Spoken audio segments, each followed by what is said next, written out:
Naging mapayapa pa rin ang pangalawang gabi ni dating Mayor Alice Guo sa kanyang detention cell sa Camp Crame. Pero ang seguridad sa paligid nananatiling mahigpit. Yan ang ulat ni Isaiah Mirafuentes.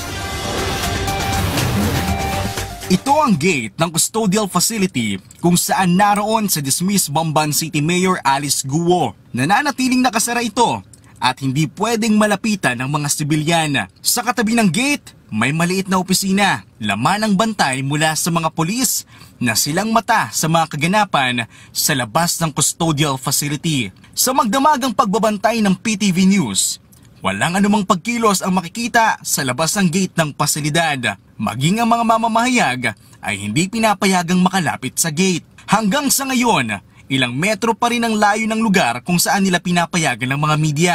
Nauna nang ipinaliwanag ng PNP na walang special treatment para kay Guo. Ang sumbong daw ni Guo may death threat sa kanya, kaya ito ang dahilan kaya sila naghihigpit. Ngunit sabi pa ng PNP, ang tinutuluyan ni Guo ay parehas sa mga silid ng ibang detainee na nalagak na sa Camp Crame. May isang kama, isang CR, ngunit walang aircon. Hindi rin pinapayagang gumamit ng cellphone si Guo. Samantala, simula nang mapaulat na nasa Camp Crame na si Guo, walang pagkakataon na nasilayan natin ang dating alkalde. Pero ayon sa PNP, sakay siya ng puting coaster na pumasok sa custodial facility.